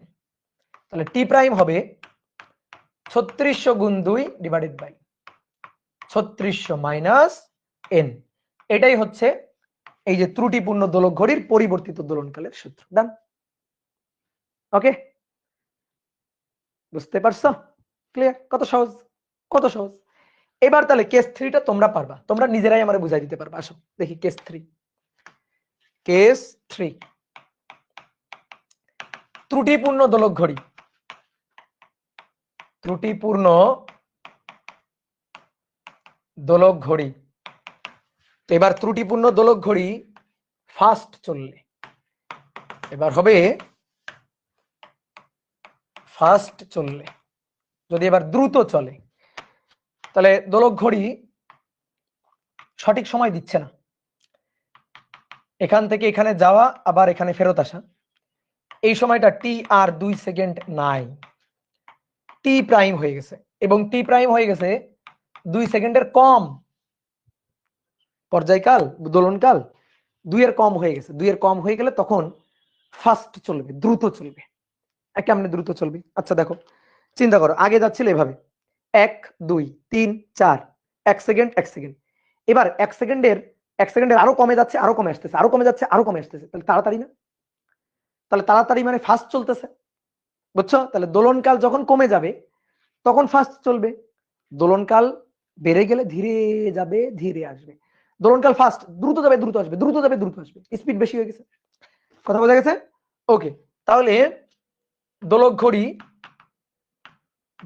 ঘড়ি দ্রুত মানে ফাস্ট চলবে, ফাস্ট চলবে। এবার আমরা ধরো দিনের হিসাব করতেছি, দিনের সরি দিনে বলতেছি, সরি সরি সরি ঘন্টায়, ঘন্টার হিসাব করতেছি। তো ভালো দোলক ঘড়ি যেটা, ভালো দোলক ঘড়ি ঘন্টায়, ঘন্টায় মানে 3600 সেকেন্ডে, 3600 সেকেন্ডে অর্ধ দোলন দেয় 3600টা, ভালো দোলক ঘড়ি 3600টা দেয়, ভালো দোলক ঘড়ি। কিন্তু এবার দ্রুত চলতেছে, দ্রুত, বলো বেশি নাকি কম? এন সংখ্যক বেশি, এই তো গুড। তোমার আম্মা তোমাকে বলছে যাওয়া আসা যাওয়া আসা, তো তুমি কি করছো? আগে ধরো হেঁটে যাইতা হেঁটে আসতা, হেঁটে যাইতা হেঁটে আসতা, তো 3600 সেকেন্ডে 3600 বার যাওয়া আসা। এবার তুমি মনে করো একটা সাইকেল কিনে নিছো, এবার সাইকেল কিনে নিয়ে দ্রুত যাওয়া দ্রুত আসা, দ্রুত যাওয়া দ্রুত আসা। তো তোমার আম্মা 1 ঘন্টা পরে অর্থাৎ 3600 সেকেন্ড পরে তোমার জিজ্ঞেস করলে এই তুই কয়বার যাওয়া আসা করছিস? তুমি কি বলবা 3600 বার? তুমি তো এবার দ্রুত গেছো দ্রুত আসছো, কম সময় গেছো কম সময় আসছো, তুমি বলবা না ভাই, সরি না আম্মা, আমি আরো বেশি সংখ্যক বার গেছি, তাই না? তাহলে বেশি সংখ্যক, কিছু সংখ্যক বেশি বার যাওয়া আসা, ওই কিছু সংখ্যক হচ্ছে এন সংখ্যক, কতক্ষণ সময়ে? 1 ঘন্টাতে, বুঝা গেছে? কিছু সংখ্যক মানে এন সংখ্যক, কত সময়? 1 ঘন্টাতে। তাহলে ত্রুটিপূর্ণ দোলক ঘড়িটা সেটা 3600 সেকেন্ডে বেশি সংখ্যক অর্ধ দোলন দিবে 3600 প্লাস এন টি। তাহলে এন সংখ্যক অর্ধ দোলন বেশি দিচ্ছে। বলা হয়েছিল যতগুলো অর্ধ দোলন দিবে সময় তত, তাই না? সেভাবে গুনতে বলা হয়েছিল না? ওই যে তোমারে বললাম একটা ম্যাথ করো, তো ম্যাথ করো 60 সেকেন্ড গুনবো কেমনে? 1 2 3 4 5 6 7 8 9 10 এইভাবে 60 বার গুনলে 60 সেকেন্ড হবে। তাহলে ঠিক তেমনি এইভাবে 3600 বার গুনতে পারলে, 3600টা অর্ধ দোলন গুনতে পারলে 3600 সেকেন্ড হবে। কিন্তু ভাই যখন ত্রুটিপূর্ণ তখন 3600 সেকেন্ড হইতে গেলে আরো 3600 প্লাস আরো কয়েকটা বেশি দোলন গুনতে হবে, তাই না? আরো কয়েকটা বেশি দোলন গুনতে হবে। কিন্তু ধরো আমি তো বুঝতেছি না যে এটা ত্রুটিপূর্ণ হয়ে গেছে, তা আমি কি ভাববো? যতগুলো অর্ধ দোলন তত সেকেন্ড, এটা আমি ভাববো। তা আমি মনে করো এই এন হচ্ছে 10 বার বেশি গুনে ফেলছি, তাহলে 3610 হয়ে গেছে। তাহলে সময় আসলে 3600 সেকেন্ড, সময় আসলে 1 ঘন্টা, কিন্তু জনগণ কি বলতেছে? জনগণ বলতেছে 3610 সেকেন্ড। যে ওই দোলক ঘড়ি দেখে 1 2 3 4, ধরো তুমি ভালো দোলক ঘড়ি নিয়ে বসে আছো, তাহলে তুমি ভালো দোলক ঘড়িতে গুনতেছো 3600 সেকেন্ড, 3600 বার। তুমি ভালো দোলক ঘড়িতে 3600 সেকেন্ড গুনতেছো 3600 বার। কিন্তু যার কাছে ত্রুটিপূর্ণ এই দোলক ঘড়ি আছে, সে কিন্তু ওই সময় 3600 সেকেন্ডে সে কিন্তু 3600 বার গুনে নাই, আরো 10টা বেশি গুনে ফেলছে। তাহলে সে কি বলবে? আরে আমার ঘড়ি তো ফাস্ট, আমার ঘড়ি তো 10 সেকেন্ড ফাস্ট হয়ে গেছে, এটা বলবে না? তাহলে ঘন্টায় 10 সেকেন্ড ফাস্ট হয়ে গেছে, এটাই হচ্ছে কাহিনী। তাহলে এই যে ফাস্ট, এটা কি ঘন্টায় 10 সেকেন্ড মানে এন সেকেন্ড ফাস্ট চললে। তাহলে এবার দেখি পরিবর্তিত দোলনকাল, এর পরিবর্তিত দোলনকাল টি প্রাইম, এটা আমরা বের করতে চাই। খুবই সহজ। দোলনকাল মানে দুটো অর্ধ দোলনের সময়। তাহলে 3600টা অর্ধ দোলন দেয়, 3600টা অর্ধ দোলনের সময় অর্ধ দোলন দেয় 3600 সেকেন্ডে। একটি অর্ধ দোলন দেয় 3600 বাই, একটি অর্ধ দোলন দেয় 3600 বাই 3600 মানে 1 সেকেন্ডে। তাহলে অতএব 3600 প্লাস এন এতটি অর্ধ দোলন দেয়, ঠিক আছে? এতটি অর্ধ দোলন দেয়। এই কি করলাম? সরি 3600, আমরা তো এটা হিসাব করতেছি, সরি 3600 প্লাস এন, বয়স হয়ে গেছে, বুঝলা? এতটি অর্ধ দোলন দেয় 3600 সেকেন্ডে, অতএব একটি অর্ধ দোলন দেয় 3600 বাই 3600 প্লাস এন সেকেন্ডে। তাহলে অতএব দুইটি অর্ধ দোলন দেয়। তাহলে 3600 গুণ 2 নিচে 3600 প্লাস এন সেকেন্ডে। তাহলে এটাই পরিবর্তিত দোলনকাল টি প্রাইম। তাহলে 3600 গুণ 2 3600 প্লাস এন। বুঝতে পেরেছ? বলো, বুঝতে পেরেছ? গুড। আমরা কিন্তু ঘন্টার হিসাবে করছি রে ভাই, ঘন্টায় এন সেকেন্ড ফাস্ট চলে। দেখি তোমরা কেমন বলতে পারো, তোমরা কেমন বুদ্ধিমান। আমি যদি দিনের হিসাবে করতাম, দিনের হিসাবে, তাহলে কি হইতো? গুড, দেখো প্রশ্ন করার আগে উত্তর দিয়েছে। 3600 জায়গায় হইতো 86400। Good, very good. দিনে মানে একদিন 3600 গুণ 24 অর্থাৎ 86400 সেকেন্ড। তাহলে তখন এখানে হইতো 86400। এই তো হয়ে গেল, শেষ। আগেরটাও তাই, যদি এখানে ঘন্টায় না বলে দিনে বলতো, এখানে 86400 হইতো। তাহলে এবার আসো আমরা একটু লিখি। যদি দিনে এন সেকেন্ড ধীরে চলে, তাহলে পরিবর্তিত দোলনকাল টি প্রাইম হবে, দিনে বলছে, দিনে মানে 86400 গুণন 2 ডিভাইডেড বাই 86400, ধীরে মানে বিয়োগ মাইনাস এন। ওকে, তারপরে যদি বলে দিনে এন সেকেন্ড ফাস্ট চলে, দ্রুত চলে, তাহলে টি প্রাইম হবে দিনে মানে 86400 আর নিচে 86400 ফাস্ট প্লাস, ঠিক আছে? ফাস্ট মানে প্লাস, প্লাসে এই, ঠিক আছে? যেমন ঘন্টার জন্য হয়েছে ঘন্টায় মানে 3600 সেকেন্ডে। তাহলে ঘন্টায় এন সেকেন্ড ধীরে চলে, তাহলে পরিবর্তিত দোলনকাল টি প্রাইম ঘন্টায় 3600 গুণ 2 ডিভাইডেড বাই 3600 মাইনাস n, ঘন্টায় n সেকেন্ড ফার্স্ট চলে, তাহলে টি প্রাইম 3600 গুণ 2 আর নিচে ফার্স্ট, তাহলে 3600 প্লাস n। এই তো পারবা না এখন সূত্রগুলো লিখতে, ঠিকঠাক বুঝতে পারবা না? Good, very good. তাহলে এবার আসো এমসিকিউ এর জন্য কিছু কথাবার্তা বলি। কখন দ্রুত চলে কখন ধীরে চলে, দেখো খুবই সহজ জিনিস, শুধু এই সূত্রটা মাথায় রাখবা। অনেকে কি করে জানো, মুখস্থ করে t = 2 পাই √L/g, এই সূত্রটা মুখস্থ রাখবা, দেখবা সহজ হবে। তাহলে আসো তো, এক, দোলক ঘড়ি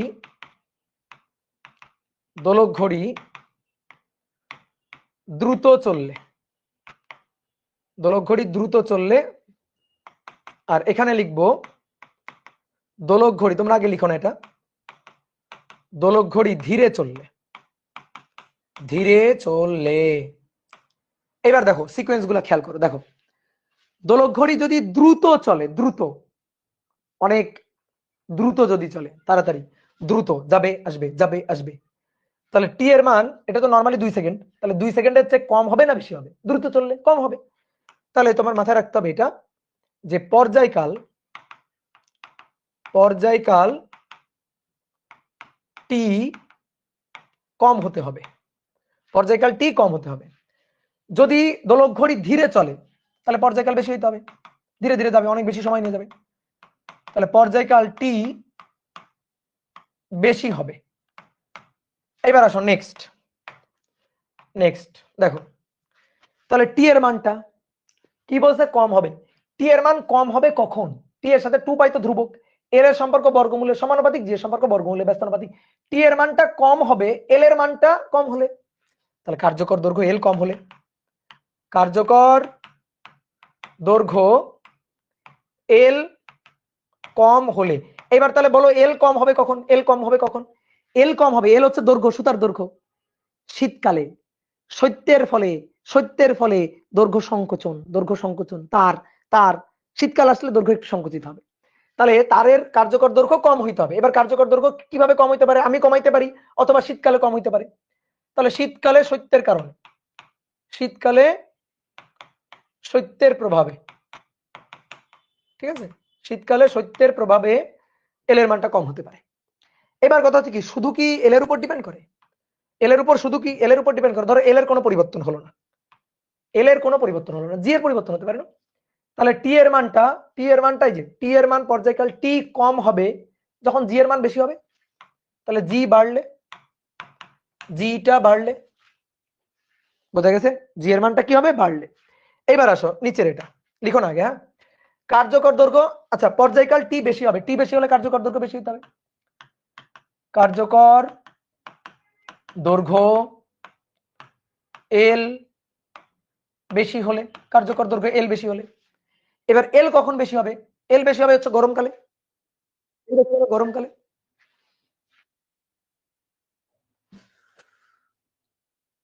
সঞ্জয় দা কলিং,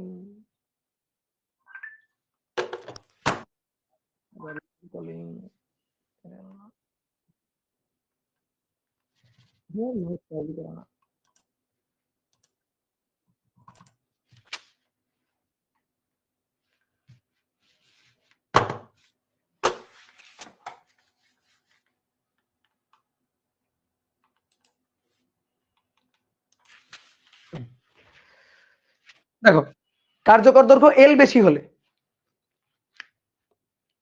তাহলে কার্যকর দৈর্ঘ্য এল বেশি হবে কখন? গরমকালে, ঠিক আছে, গ্রীষ্মকালে,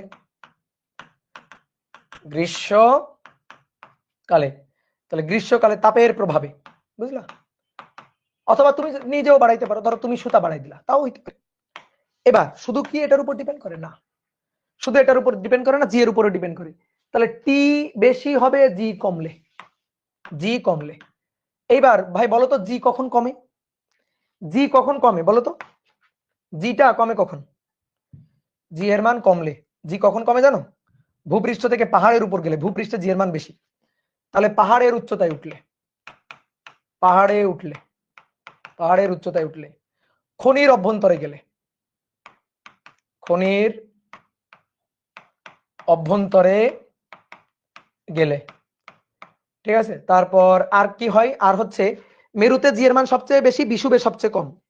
তাহলে মেরু থেকে বিষুবে আসলে কমে, মেরু থেকে বিষুবে আসলে, বিষুবে আসলে। তারপর আরেকটা কারণ আছে, সেটা হচ্ছে পৃথিবীর ঘূর্ণন বন্ধ হয়ে গেলে, কিন্তু এটা হচ্ছে এক্সেপশনাল। পৃথিবীর ঘূর্ণন বন্ধ হলে, পৃথিবীর ঘূর্ণন যদি বন্ধ হয়ে যায়, পৃথিবীর ঘূর্ণন বন্ধ হলে না, পৃথিবীর ঘূর্ণন বন্ধ হলে জি এর মান বাড়ে যায়, ঠিক আছে। এই তিনটা। আর জি কখন বাড়বে, জি বাড়বে হচ্ছে এগুলোর উল্টা হলে, এগুলোর উল্টা হচ্ছে পাহাড় থেকে নেমে আসলে, পাহাড় থেকে নেমে আসলে, ঠিক আছে। তারপরে খনি থেকে উঠে আসলে, খনি থেকে ভূপৃষ্ঠে আসলে, খনি থেকে ভূপৃষ্ঠে আসলে। তারপর বিষুব থেকে মেরুতে গেলে জি এর মান বাড়ে, বিষুব থেকে মেরুতে, বিষুব থেকে মেরুতে আসলে। আর একটা ওই যে এক্সেপশনাল, সেটা হচ্ছে পৃথিবীর ঘূর্ণন বন্ধ হয়ে গেলে জি এর মান বাড়ে, পৃথিবীর ঘূর্ণন বন্ধ হলে। এই হচ্ছে কারণগুলা। ওকে ডান। এবার এগুলা কেন লাগবে, এমসিকিউ এর জন্য। ভাই এগুলা কি মুখস্থ করতে হবে? দেখো আমি কি মুখস্থ করছি বলো তো, বুঝে বুঝে লিখছি। কারণ আমাদের ভাই এখান থেকে একটা এমসিকিউ আসবে, আমি এত কিছু বুঝে বুঝে লিখে তারপর এমসিকিউ পূরণ করবো? No, never. তুমি কি করবা, তুমি এই সূত্রটা লিখবা, টি ইকুয়াল টু 2π√L/g। দেখো আমি তোমার কয়েকটা উদাহরণ দেখাই, তুমি আমার বলো যে কোনো একটা জিনিস বলো। ধরো শীতকালে, যে শীতকালে কি হবে, দোলক ঘড়ি কখন দ্রুত চলবে, কখন ধীরে চলবে, শীতকালে, গরমকালে, বললো। তাহলে তুমি দেখবা, আচ্ছা ঠিক আছে, শীতকালে, ধরো শীতকালে কি হবে সেটা আমরা দেখতে চাই। তাহলে চিন্তা করবা, শীতকালে শীতকালে শীতকালে শীতকালে শৈত্যের কারণে এল এর মান কমে যায়, এল এর মান কমে গেলে টি এর মান কমে যায়, টি এর মান কমে গেলে দ্রুত যাবে, দ্রুত আসবে, দ্রুত যাবে, দ্রুত আসবে, তখন ফাস্ট চলবে, হয়ে গেল, শেষ, ফাস্ট চলবে। বুঝলা? এই যে হয়ে গেল। তুমি আমারে বলো যে কোনো একটা পয়েন্ট বলো তুমি আমারে, আমি দেখো ইলা দিচ্ছি। আচ্ছা ধরো এখান থেকে বলা খনির অভ্যন্তরে গেলে, আচ্ছা আমি তখন চিন্তা করবো, আচ্ছা খনির অভ্যন্তরে যদি যাওয়া হয়, খনির অভ্যন্তরে গেলে টি ইকুয়াল টু, আমি সূত্রটা লিখবো 2π√L/g। তখন আমি দেখবো, আচ্ছা খনির অভ্যন্তরে গেলে এল এর কোনো চেঞ্জ হবে না, খনির অভ্যন্তরে গেলে জি কমে যায়, জি কমে গেলে টি বেড়ে যায়, টি বেড়ে গেলে অনেক সময় নিয়ে যাবে, অনেক সময় নিয়ে আসবে, অনেক সময় নিয়ে যাবে, অনেক সময় নিয়ে আসবে। তাহলে কি হবে, তখন ধীরে চলবে, ধীরে চলবে। দেখো তো মিললো কিনা, ধীরে চলবে। দেখো এই যে খনির অভ্যন্তরে গেলে এই যে দোলক ঘড়ি ধীরে চলবে, এই তো। তাহলে এভাবে তুমি মিলাবা। এবার শোনো, যদি যদি বলে দ্রুত চলে, দ্রুত, তাহলে দ্রুত চললে সময় লাভ করে। দেখা কেন সময় লাভ করে, যে দ্রুত চললে প্লাস লিখছো না, এন সেকেন্ড যদি ফাস্ট চলে তাহলে প্লাস এন, অর্থাৎ যা সময় হওয়ার কথা তুমি আরো 10 সেকেন্ড বেশি বলতেছো। আর যদি ধীরে চলে, যা সময় হওয়ার কথা তুমি 10 সেকেন্ড কম বলতেছো। তাহলে যদি দ্রুত চলে তাহলে সময় লাভ করে, দ্রুত চললে সময় লাভ, আর ধীরে চললে সময় হারায়, সময় হারায়। তাহলে সবসময় কি করবে, সূত্রের উপরে ভরসা করবে, সূত্র তোমাকে বলে দিবে, মুখস্থ করার কিছু নেই, ঠিক আছে। আচ্ছা একজন বলছে মেরু থেকে বিষুবে এলে, আচ্ছা আসো মিলাই, মেরু থেকে বিষুবে আসলে কি হয়, মেরুতে জি এর মান বেশি, বিষুবে জি এর মান কম, তাহলে জি এর মান কমে যায়, জি এর মান কমে গেলে টি এর মান বেড়ে যায়, টি এর মান বেড়ে গেলে বেশি সময় নিয়ে যায়, বেশি সময় নিয়ে আসে, অর্থাৎ ধীরে ধীরে হলে সময় হারায়, শেষ। এই তো হয়ে গেল। তাহলে এগুলো মুখস্থ করার কিছু নাই, বাট এগুলা কিন্তু খুব ইম্পর্টেন্ট এমসিকিউ, বিশেষ করে বহুপদী সমাপ্তি সূচক আসে অনেক সময়। যেমন অনেক সময় বলবে যে সময় লাভ করবে কখন, কার্যকর দৈর্ঘ্য এল কম হলে, গ্রীষ্মকালে, পাহাড়ে উঠলে। এরকম তিনটা অপশন, নিচের কোন দুইটি সঠিক বা কোনটি সঠিক। ওকে, তাহলে এবার আসো পাহাড়ের উচ্চতা নির্ণয়। ওই যে বলছিলাম দোলক ঘড়ির সাহায্যে পাহাড়ের উচ্চতা নির্ণয় করা হয়। দেখো কেমন, আমরা এবার পাহাড়ের উচ্চতা নির্ণয় করব। পাহাড়ের উচ্চতা নির্ণয়, দেখো খুবই সহজ। ধরো এটা হচ্ছে আর্থ, এই যে এটা হচ্ছে পাহাড়, পাহাড়ের উচ্চতাটা এইচ, পৃথিবীর ব্যাসার্ধ আর। একটা দোলক ঘড়ি পাহাড়ের পাদদেশে ছিল। এই যে দোলক ঘড়ি পাহাড়ের পাদদেশে ছিল। তো যখন দোলক ঘড়িটা পাহাড়ের পাদদেশে ছিল তখন কিন্তু সঠিক সময় দিত, এবং সেই সঠিক সময় হচ্ছে 2 সেকেন্ড টি, সঠিক সময় দিত। আমি যখন এই দোলক ঘড়িকে এখান থেকে এখানে নিয়ে গেছি, পাহাড়ের চূড়ায় নিয়ে গেছি, যখন দোলক ঘড়িকে পাহাড়ের চূড়ায় নিয়ে গেছি তখন ভাই দোলনকাল চেঞ্জ হয়ে গেছে, টি প্রাইম হয়ে গেছে। কেন কেন চেঞ্জ হলো?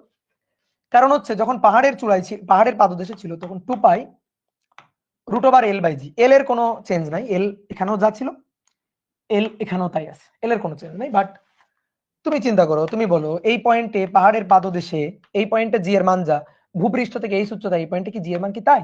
নো, জি প্রাইম। আর্থের ভূমি না, হ্যাঁ এটা পাদদেশ মানে ভূমি, ঠিক আছে। তাহলে ভূমিতে জি, ভূমি থেকে এই উচ্চতায় পাহাড়ের চূড়ায়, তখন জি প্রাইম। তাহলে জি প্রাইম যদি হয়, জি যদি চেঞ্জ হয়ে জি প্রাইম হয় তাহলে অবশ্যই টি চেঞ্জ হবে, কারণ 2 pi root over L by g. তাহলে জি যদি চেঞ্জ হয়ে জি প্রাইম হলে টি চেঞ্জ হয়ে টি প্রাইম হবে। আমরা কি চাই? আমরা চাই পাহাড়ের উচ্চতা বের করতে। তো তোমাকে আগে একটা জিনিস আমি একটু বলে রাখি, তুমি বলো তো জি আর জি প্রাইমের সম্পর্ক গত ক্লাস আমি পড়াইছি কিন্তু। ভূপৃষ্ঠ থেকে এই উচ্চতায় জি এর মানটা কত? দেখো তো, খাতা উল্টায় দেখো তো, জি প্রাইম ইকুয়াল টু লেখা আছে কিনা তোমার খাতায়, R divided by R plus H তার হোল স্কয়ার ইনটু জি। দেখো এটা লেখা আছে কিনা? এই আর মাইনাস এইচ কোথায়? ভূপৃষ্ঠ থেকে এই উচ্চতায়, এটা উচ্চতায়, গভীরতায় না রে পাগল। তাহলে কি জি প্রাইম হচ্ছে আর বাই আর প্লাস এইচ এর হোল স্কয়ার ইনটু জি। এটা লেখা আছে কিনা? লেখা আছে, ভুলে যাওয়া কেন, এটা লেখা আছে খাতায়। তাহলে অতএব জি প্রাইম বাই জি, এই জি কে এখানে নিয়ে আসলাম, আর divided by R plus H তার হোল স্কয়ার। ভূপৃষ্ঠ থেকে এই উচ্চতায়, কেন ভাই? ভূপৃষ্ঠে G equal to GM by R square, মনে নেই? আর ভূপৃষ্ঠ থেকে এই উচ্চতায় জি প্রাইম, তাহলে GM by R plus H square. এবার দুইটাকে ভাগ দিয়ে দাও, জি প্রাইম ভাগ জি, তাহলে জি প্রাইম ভাগ জি, জি প্রাইম ভাগ জি, তাহলে GM by R plus H এর স্কয়ার। তোমরা এত মাইট দরকার তোমাদের, এটা কাটাকাটি, দেখো আর বাই আর প্লাস এইচ এর হোল স্কয়ার, দেখো আজকে এটা লেখা আছে তোমার খাতায়। এবার আমরা কি চাই? আমরা তো চাই পাহাড়ের উচ্চতা এইচ বের করতে। আচ্ছা তাহলে একটা কাজ করি, দেখি তো এই দুইটাকে একটু ভাগ দিয়ে দিই। আমি কিন্তু জানি টি এর মান কিন্তু 2 সেকেন্ড, এটা কিন্তু আমি জানি। টি প্রাইম আর টি কে একটু যদি ভাগ দিয়ে দিই, দেখি তো কেমন লাগে, টি প্রাইম বাই টি।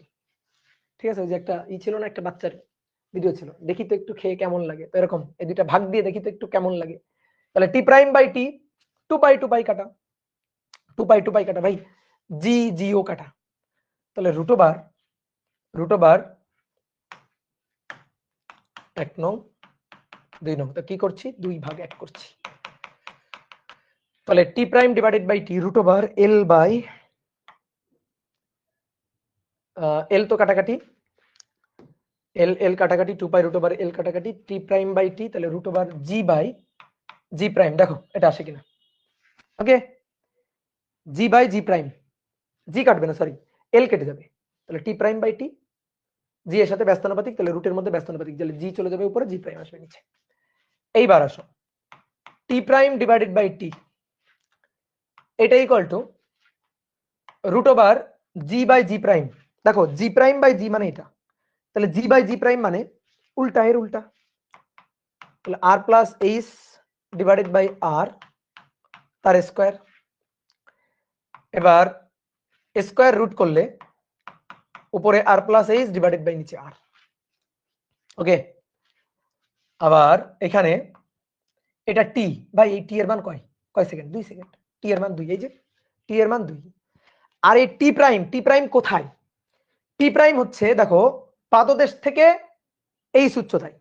এবার সবাই লেখা বাদ দিয়ে বোর্ডে থাকো, টি প্রাইম হচ্ছে পাহাড়ের চূড়ায়। এবার তুমি বলো পাহাড়ের চূড়ায় গেলে, ভালো করে শোনো, এখানে টি 2 সেকেন্ড, জি এর মান ছিল জি 2 সেকেন্ড, জি কমে গেছে, পাহাড়ের চূড়ায় জি কমে যাবে না, জি এর মানটা কমে যাবে না? তাহলে জি এর মানটা কমে গেলে টি প্রাইম এই মানটা 2 সেকেন্ডের তুলনায় কম হবে না? তাহলে জি প্রাইম কম হবে, এই যে জি প্রাইম এটা কম হবে, এটা যদি কম হয় তাহলে টি প্রাইমও কম হবে।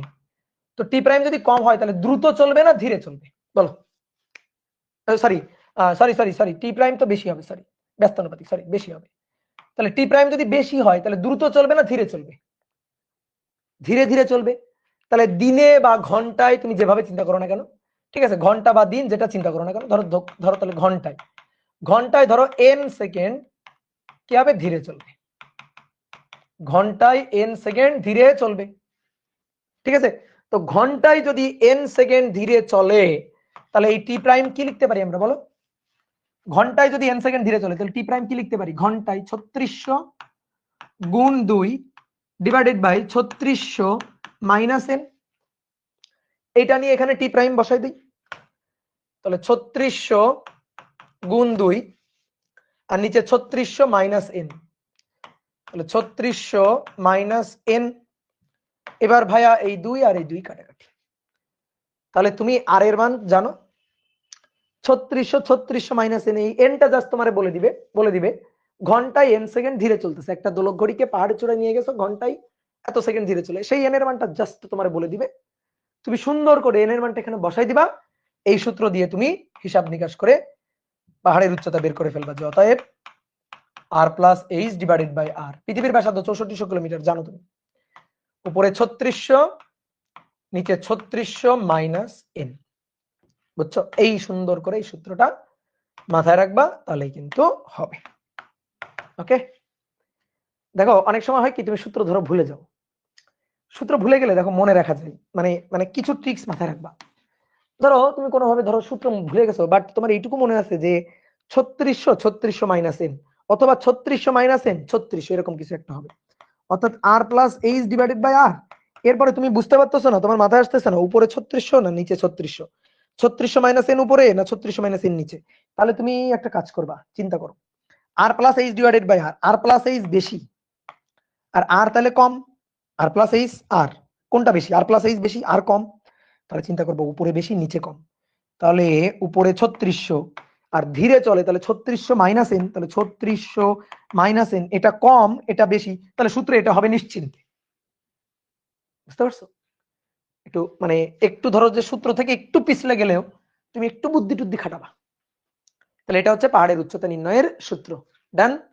এইবার আসো খনির গভীরতা নির্ণয়ের সূত্র। অনেকে ভাবে ভাই পাহাড়ের উচ্চতা যেভাবে বের করছি খনির গভীরতা ওইভাবেই বের করবো। খনির গভীরতা কেন, যখন ভূপৃষ্ঠ থেকে খনির গভীরতায় যাওয়া যায়, মানে ভূপৃষ্ঠের গভীরে, তখনও তো জি এর মান কমে, তো উপরে গেলেও জি এর মান কমে, নিচে গেলেও জি এর মান কমে, এটা একই সূত্র, তখন এই এইচটা হবে খনির গভীরতা। উত্তর হচ্ছে না রে ভাই, একই রকম হবে না, একই রকম হবে না। লেখো খনির গভীরতা নির্ণয়, খনির গভীরতা নির্ণয়।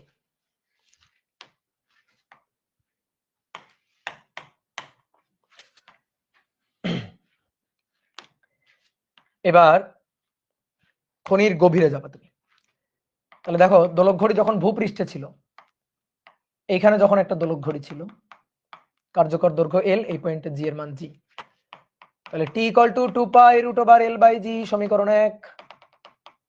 এই টি এর মান কত, 2 সেকেন্ড, কারণ ভালো দোলক ঘড়ি যে। এবার ভূপৃষ্ঠ থেকে এইচ গভীরতায় খনির মধ্যে ঢোকা হয়েছে, এখানে এইচ গভীরতায়, তাহলে এইচ গভীরতায় এখানে তুমি একটা দোলক ঘড়ি নিয়ে গেছো, এই যে এইচ গভীরতায় এই পয়েন্টে নিয়ে গেছো দোলক ঘড়ি, এল যা ছিল তাই আছে, কিন্তু এই পয়েন্টে তো ভাই জি জি প্রাইম হয়ে গেছে। ভূপৃষ্ঠ থেকে সরি পৃথিবীর কেন্দ্র থেকে এই পয়েন্টের যে দূরত্বটা পুরোটা তো ব্যাসার্ধ আর, এটা এইচ, তাহলে এইটুকু হচ্ছে আর মাইনাস এইচ। ঠিক আছে, এবার তুমি আমারে বলো তো এই পয়েন্টে জি এর মানটা, এটা ভূপৃষ্ঠের জি এর চেয়ে এই পয়েন্টের জি এর চেয়ে বেশি নাকি কম, বলো বেশি নাকি কম? কম। তাহলে যদি কম হয়, তাহলে এই পয়েন্টে টি প্রাইম এটা 2 pi root over L by g prime, তাহলে জি প্রাইম এটা কম, তাহলে টি প্রাইম এটা বেশি, বেশি হলে ধীরে চলবে, তাহলে ওই যে আবার ধরলাম যে ঘন্টায় এন সেকেন্ড ধীরে চলবে, ঘন্টায় ধরো এন সেকেন্ড ধীরে চলবে, কি বুঝছো? এবার বলো তো এই জি প্রাইম আর জি এর সম্পর্কটা, জি প্রাইম ইকুয়াল টু, বলো এবার খনির গভীরতায় সূত্র কি, সূত্র ভালো করে খেয়াল করো, 1 minus h divided by R into g, সম্পর্ক কিন্তু এবার এটা, তাহলে g prime divided by g এটা ইকুয়াল টু নিচে আর উপরে আর মাইনাস এইচ, এই হচ্ছে সম্পর্কটা। ঠিক আছে, আর যখন বলছে টি প্রাইম ঘন্টায় এন সেকেন্ড ধীরে চলবে, তাহলে টি প্রাইমটা একটু লিখে দিই, টি প্রাইম ঘন্টায় 3600 গুণ 2 আর নিচে 3600 ধীরে চলবে, তাহলে মাইনাস এল। দেখো কত সহজ জিনিস, তোমার অনেক কঠিন কঠিন জিনিস সহজ করে শিখাই ফেলতেছি। তাহলে এখন আসো দুইটা ভাগ দিয়ে দিই, এই সমীকরণ 1 আর এই সমীকরণ 2। তাহলে সুন্দর করে এবার 2 কে 1 দিয়ে দাও ভাগ, 2 ভাগ 1। তাহলে 2 হচ্ছে টি প্রাইম, নিচে টি, টি প্রাইম বাই টি, 2 পাই কাটা, তাহলে root over L by g prime গুণ g by L, L L কাটা। তো ভাই T prime by T equal to root over g by g prime.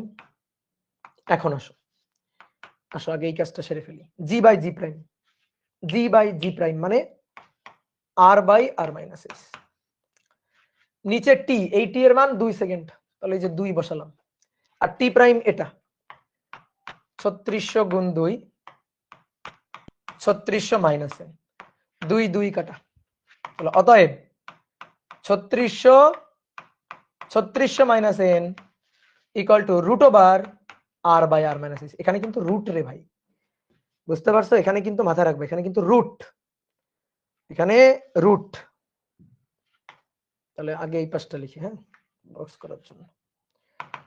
তাহলে R divided by R minus S তার root 3600 divided by 3600 minus N, 3600 divided by 3600 minus N, এই হচ্ছে আমাদের সূত্র।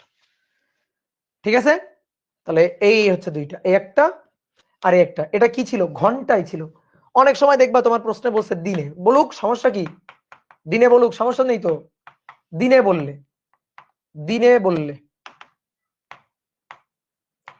যদি দিনে বলে তাহলে root over R by R minus s 3600 হবে না, দিনে হলে 86400 হবে, আর নিচে নিচে 86400 মাইনাস এন, 86400 মাইনাস এন দিনে বললে। এটাও তাই, এটা একটু লিখে রাখি, দিনে বললে R plus h divided by R equal to 86400 divided by 86400 minus N. ঠিক আছে, এই এটা কি পারবা বলো? কত সহজ জিনিস রে ভাই। তাহলে এই হচ্ছে পাহাড়ের উচ্চতা নির্ণয়ের সূত্র। তাহলে এখন একটা ম্যাথ করি, চলো চলো চলো চলো। তো বলা হচ্ছে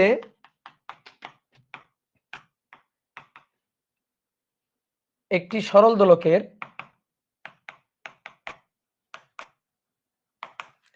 দোলকের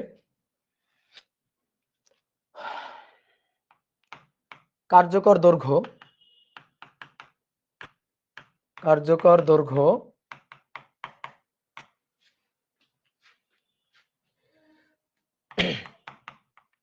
100% বাড়ানো হলে, একটি সরল দোলকের কার্যকর দৈর্ঘ্য 100% বাড়ানো হলে দোলকের দোলনকাল কত শতাংশ পরিবর্তিত হবে? কত শতাংশ পরিবর্তিত হবে? নাও করো, একটি সরল দোলকের কার্যকর দৈর্ঘ্য 100% বাড়ানো হলে দোলকের দোলনকাল কত শতাংশ পরিবর্তিত হবে? দেখো কি বলছে, 100% বাড়ানো হলো, 100% বৃদ্ধি করা হলো। T equal to 2 pi root over L divided by g. তাহলে সম্পর্ক কার সাথে কার এটা বুঝতে হবে। এল এ টি এর সাথে এল এর, তাহলে জি ফিক্সড, তাহলে আমি টি এর সাথে যদি এল এর সম্পর্ক লিখি তাহলে টি1 বাই টি2 রুট ওভার এল1 বাই এল2। ঠিক আছে, তাহলে টি1 বাই টি2 রুট ওভার এল1 বাই এল2। দোলনকাল টি1 ধরো টি, আমরা টি2টা বের করতে চাই, রুট ওভার এল1 হচ্ছে এল, এবার এল2 হচ্ছে 100% বৃদ্ধি। ভালো করে বোঝো কথাটা, 100% যদি বৃদ্ধি হয় এল2, তাহলে আদিতে কত ছিল? আদিতে ছিল এল, তাহলে আবার 100% বৃদ্ধি মানে দ্বিগুণ করা হয়েছে। 100% বৃদ্ধি মানে দ্বিগুণ করা, 100% বাড়ানো হলো। তাহলে এল তো ছিল, আবার এল এর যা ছিল তার আবার 100%। তাহলে এল প্লাস এল মানে 2l, এল প্লাস এল মানে 2l। তাহলে এল টু হবে 2l, এল এল কাটাকাটি। তাহলে কি হচ্ছে? টি টু হচ্ছে √2 ইন্টু টি। এবার √2, √2 এটা হচ্ছে 1.4142, 1.4142 টি। ওকে, তাহলে 1.4142 টি, টি প্লাস 0.4142 টি, টি প্লাস 0.4142 টি। ওকে, তাহলে টি প্লাস টি এর 100 দিয়ে গুণ করো, তাহলে টি প্লাস টি এর 41.42%। তাহলে বৃদ্ধি কতটুকু? বৃদ্ধি যে 41.42% বৃদ্ধি হবে, দোলনকাল এত শতাংশ বাড়বে। এটা অ্যান্সার, শেষ। বুঝলা? এই বৃদ্ধিটা এটা এভাবেও বের করা যায়, শতকরা বৃদ্ধিটা এটা তুমি এভাবে বের করতে পারো। অনেক বলতে ভাই ডেল টি লিখবো আর নিচে আগের টিটা লিখবো, আদি টি মানে টি অন গুণ 100%, তাও হবে। এই ডেল টি মানে টি টু মাইনাস টি অন, তো টি টু হচ্ছে এটা, এই যে √2t মাইনাস আদি তো টি ছিল, দেখো টি টু মানে এটা, আর আদিতে কত ছিল? আদিতে টি ছিল, এই যে আদিতে টি অন ছিল টি, তাহলে ডেল টি মানে √2t মাইনাস টি, আর নিচে আবার টি গুণ 100% করে দেখো, টি কমন নাও, টি কমন নিয়ে কাটাকাটি করো, তাহলে √2 মাইনাস 1 দেখো 41.42% হবে, এত পার্সেন্ট হবে বৃদ্ধি। বুঝতে পারছো? ওকে, গুড। আচ্ছা, এবার শোনো, অনেক সময় হয় কি কিছু বাংলা কথায় ঝামেলা লাগে, বুঝলা? অনেক সময় বাংলা কথায় ঝামেলা লাগে, তো এমসিকিউতে হলে একটু সঠিকটা করে দেখবা, যদি উত্তর না মেলে তাহলে তারপর একটু বেঠিকটা করে দেখবা, যেহেতু এমসিকিউ। কিন্তু রিটেনে আসলে সবসময় সঠিক যেটা সেটাই করবা। তো কি বলতেছিলাম, এখানে বলছে না 100% বাড়ানো হলে, তো অনেক সময় বলবে দোলকের, একটা সরল দোলকের কার্যকর দৈর্ঘ্য 400% করা হলে, 400% করা হলে, বাড়িয়ে 400% করা হলো, অথবা ধরো 400% করা হলো, তাহলে দোলনকালের কত শতাংশ পরিবর্তন হবে? দোলনকালের কত শতাংশ পরিবর্তন হবে? পরিবর্তন হবে না, এটা দ্রুত করো তো দেখি, দ্রুত করো, দোলনকালের কত শতাংশ পরিবর্তন হবে? দেখো, তাহলে দ্রুত লিখে ফেলি এবার, T1/T2 √L1/L2, এগুলো এমসিকিউ। তাহলে T1 এর মান T, T2 এর মান আমরা বের করতে চাই, কার্যকর দৈর্ঘ্য L1 এর মান L, L2 হচ্ছে 400% করা হলো, কার্যকর দৈর্ঘ্য 400% করা হলো। তো ভাই 400% করা হলো মানে আগে ছিল L, L এরই 400%, 400% বৃদ্ধি বলে নাই রে ভাই, বলছে 400% করা হলো। তো 400% করা হইলে 4L, তাহলে 4L, L L কাটাকাটি, তাহলে T2 হবে 2T। তো 2T মানে কি? T plus T, T plus T অর্থাৎ T প্লাস T এর 100%। তাহলে দোলনকাল 100% বাড়ছে, তাহলে দোলনকালের বৃদ্ধি 100%, এটাই হচ্ছে অ্যান্সার, দোলনকালের বৃদ্ধি। বুঝছো ভাই? বুঝছো সবাই? বুঝছো? Good, very good. এবার আসো,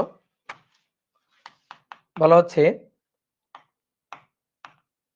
একটি সেকেন্ড দোলককে নিয়ে, একটি সেকেন্ড দোলক পাহাড়ের পাদদেশে সঠিক সময় দেয়, পাহাড়ের পাদদেশে সঠিক সময় দেয়, পাহাড়ের চূড়ায় নিয়ে গেলে, পাহাড়ের চূড়ায় নিয়ে গেলে দিনে 10 সেকেন্ড ধীরে চলে, দিনে 10 সেকেন্ড ধীরে চলে, দিনে 10 সেকেন্ড কম হয়ে গেছে, দিনে ধরো 30 সেকেন্ড, দিনে 30 সেকেন্ড ধীরে চলে। তাহলে পাহাড়ের পাহাড়ের উচ্চতা নির্ণয় করো। পাহাড়ের উচ্চতা নির্ণয় করো। পৃথিবীর ব্যাসার্ধ, পৃথিবীর ব্যাসার্ধ 6400 কিলোমিটার। ধরো তুমি এভারেস্ট জয় করতে গেছো, তুমি আর তোমার বন্ধু দুইজন মিলে এভারেস্ট জয় করতে গেছো। এখন তুমি মনে করো যে বেস ক্যাম্পে যাওয়ার পরে, নিচের যে বেস ক্যাম্প আছে ধরো নেপালে, ওই বেস ক্যাম্পে যাওয়ার পরে তুমি ভয় পেয়ে গেছো, তুমি আর যাবা না। তো তুমি সমতলেই আছো, তুমি আর যাও নাই, তোমার বন্ধু অবশেষে গেছে। এবার বন্ধু পাহাড়ের চূড়ায় উঠছে, ওঠার পরে একটা দোলক ঘড়ি সাথে নিয়ে গেছে, সে চাইছে এভারেস্টের উচ্চতা বের করতে। আর কিভাবে? দোলক ঘড়ি দিয়ে। তো দোলক ঘড়ি, একটা দোলক ঘড়ি নিয়ে গেছে, সেই দোলক ঘড়ি ধরো তুমি পৃথিবীতে, মানে তুমি সমতলে যখন ছিলা, তো সমতলে ধরো দোলক ঘড়ি, ভালো দোলক ঘড়ি, ঠিক আছে, সেটা দিনে অর্থাৎ ৮৬,৪০০ সেকেন্ডে ৮৬,৪০০টা অর্থোদোলন দেয়। এবার তোমার বন্ধু পাহাড়ের চূড়ায় নিয়ে গেছে, এখন বন্ধু পাহাড়ের চূড়ায় নিয়ে গিয়ে ওখানে সে দিন কাউন্ট করছে। তো ওখানে সে দিনে ধরো তার কাছে একটা ধরো ভালো ঘড়িও ছিল, ধরো একটা ভালো ঘড়ি ছিল, ওই ঘড়িতে দেখছে সকাল ৬টা বাজে। তারপরে সকাল ৬টা বাজে দোলক ঘড়ি স্টার্ট দিছে, ১ ২ ৩ ৪ ৫ ৬ ৭ ৮ ৯ ১০ ১১ ১২ গুনতেছে গুনতেছে গুনতেছে। তারপরে এই ঘড়িতে আবার যখন পরের দিন সকাল ৬টা হয়েছে, তার মানে একদিন হয়েছে, ঠিক আছে, ২৪ ঘন্টা হয়েছে, তখন সেটা থামাইছে, গোনা থামাইছে। তো গোনা থামায় সে ৮৬,৪০০ পায় নাই, সে ৮৬,৪০০ পায় নাই, সে পাইছে ৮৬,৩০০ কত যেন ৩০ সেকেন্ড ধীরে চলে, তাহলে সে পাইছে ৮৬,৩৬০ সেকেন্ড পাইছে, সরি ৭০ সেকেন্ড পাইছে, ৮৬,৩৭০ সেকেন্ড পাইছে, অর্থাৎ কত সেকেন্ড কম? ৩০ সেকেন্ড কম। তাহলে এই যে ৩০ সেকেন্ড সে কম পাইলো, এই তথ্য থেকেই না সে কত উচ্চতায় উঠছে সেটা বের করে ফেলতে পারবে, পারবে না? বলো পারবে কিনা? এই যে সমতল, এই যে পাহাড়, পাহাড়ের উচ্চতা এইচ, এই পাহাড়ের উচ্চতা এইচটাই আমরা বের করতে চাই। পৃথিবীর ব্যাসার্ধ আর এর মানটা বলে দেওয়া আছে ৬৪০০ কিলোমিটার। তাহলে সূত্র কি ছিল? সূত্র দিনের কথা বলছে, তাহলে দিনের কথা বললে R plus h by R, ৮৬,৪০০ বাই ৮৬,৪০০ মাইনাস। তাহলে আমরা জানি R plus h divided by R, ৮৬,৪০০ ডিভাইডেড বাই ৮৬,৪০০ মাইনাস এন। বোর্ড পরীক্ষার জন্য, অ্যাডমিশন টেস্টের জন্য very very very very very very very very important topic, বুঝতে পারছো? খুবই খুবই ইম্পর্টেন্ট টপিক। তো অ্যাডমিশন টেস্টে আসলে ডিরেক্ট সূত্র খাটাইতে পারো, কোনো আপত্তি নাই। বোর্ড পরীক্ষাতেও আসলে ডিরেক্ট সূত্র খাটাইতে পারো, ঠিক আছে, আপত্তি থাকা উচিত না। কিন্তু অনেক টিচার মাঝে মাঝে আপত্তি করে যে ৪ মার্কের কোশ্চেন তুমি একটা বারে এক লাইনে করে অ্যান্সার লিখে দিলা, ঠিক আছে, এটা কেমন জানো? তো তুমি যদি পারো, তোমার যদি খুব ভালো লাগে, তুমি যদি এইটুকু একটু দেখাইতে পারো, এরকম ২-৩ লাইন এই সূত্রটা দিয়ে ভাগ করে যদি এটা এনে দেখাইতে পারো, তাহলে তো মনে করো যে মারহাবা, তাহলে তো মনে করো ওয়াও, হ্যাঁ ঠিক আছে। কিন্তু যদি মনে করো যে দেখাইতে সেটা না পারো, একেবারে নেই মামার চেয়ে অ্যাটলিস্ট কানা মামা, এটা হচ্ছে বোর্ড পরীক্ষার জন্য নেই মামার চেয়ে কানা মামা ভালো, বাট করে দিয়ে আসতে হবে আর কি। যাই হোক, তাহলে এবার আসো, আর এর মান ৬৪০০, কিলোমিটারেই রাখি, সমস্যা নেই, এই তো আসবে কিলোমিটারে, নিচে এটাও ৬৪০০, ৮৬,৪০০, আর এটা হচ্ছে ৮৬,৪০০ মাইনাস এন। তো মাইনাস এন কয় সেকেন্ড ধীরে চলে? ৩০ সেকেন্ড, তাহলে ৩০। তাহলে এখান থেকে এবার বের করো তো এইচ এর মানটা, বের করো তো, বের করো এইচ এর মান কত আসে।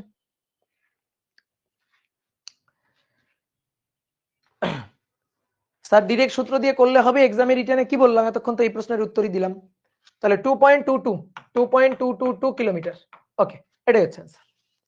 ঠিক আছে, এইবার এখান থেকে আরেকটা সম্পূরক কোশ্চেন, এটা ধরো সৃজনশীল প্রশ্নের ১ নম্বর ছিল যে পাহাড়ের উচ্চতা নির্ণয় করো, সৃজনশীল প্রশ্নের ২ নম্বর, সমান গভীরতার পাহাড়ের উচ্চতার সমান গভীরতায়, পাহাড়ের উচ্চতার সমান একটি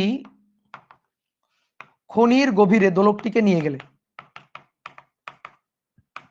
খনির গভীরে দোলকটিকে নিয়ে গেলে ঘন্টায় কত সেকেন্ড ধীরে চলবে? ঘন্টায় কত সেকেন্ড ধীরে চলবে? ঠিক আছে, আমি প্রশ্নটা বুঝাই দিচ্ছি, বাট করবা তুমি, এটা আমি আর করে দিব না। তুমি এই সেকেন্ড দোলককে পাহাড়ের উচ্চতা থেকে এই যে উচ্চতা, এই উচ্চতার সম পরিমাণ গভীরে নিয়ে গেছো। তো সম পরিমাণ গভীরতায় নিয়ে গেলে তখন ঘন্টায়, দিনে না কিন্তু ঘন্টায় কত সেকেন্ড ধীরে চলবে? নাও বের করো, এটা আজকের ক্লাসের লাস্ট ম্যাথ। এর আর কি ম্যাথ করবো, এর ম্যাথ সব ঘুরে ফিরে এই, বুঝছো? দেখবা বইয়ে যত ম্যাথ আছে সবই। হ্যাঁ, এন বের করবো, গুড, এন বের করবা, করো। তাহলে পাহাড়ের উচ্চতার সমপরিমাণ গভীরতা, এবার সমপরিমাণ গভীরতায় নিয়ে গেছো, তাহলে সমপরিমাণ গভীরতা এইচ, ওই যে 2.222 কিলোমিটার। তাহলে কি হচ্ছে? ঘন্টায়, ঘন্টায় বলছে। তাহলে সূত্র কোনটা? এই যে এটা, root over R by R minus h. তাহলে root over R by R minus h, এটা ইকুয়াল টু ঘন্টায় বলছে, তাহলে 3600 ডিভাইডেড বাই 3600 মাইনাস এন, বুঝছো? এই যে এই সূত্রটা, root over R by R minus h 3600 divided by 3600 minus N. তাহলে root over 6400 minus h 2.222, 3600 minus N. বলো দেখি এন এর মান কত আসছে, করো।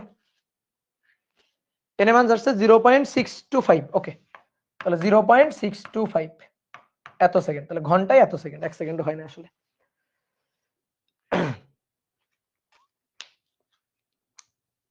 ওকে, তাহলে পারবা এখন? তাহলে এবার শোনো, বলতে পারো এই অধ্যায় শেষ। ধরো যারা মনে করো যে আমার মতো একটু কম পড়তে চাও, ঠিক আছে, যারা আমার মতো একটু কম টম পড়তে চাও, তাদের জন্য কিন্তু আজকে অধ্যায় শেষ। এবার যারা মনে করো মাসুর ভাইয়ের মতো একটু বেশি পড়তে চাও, তাদের জন্য আরো দুটো ক্লাস আছে, ঠিক আছে? ওই ক্লাসগুলোতে আমরা ম্যাথ প্রবলেম সলভ করব, ঠিক আছে? ম্যাথ প্রবলেম সলভ করব, এবং আরেকটা টপিক আছে স্প্রিং এর সমবায় টপিকটা, ওইটা আমরা পড়বো। বাট মনে করো বোর্ড পরীক্ষার জন্য এনাফ হয়ে গেছে। ওকে, তাহলে আজকের ক্লাস এই পর্যন্ত। তাহলে সবাই ভালো থাকো, সুস্থ থাকো, টাটা।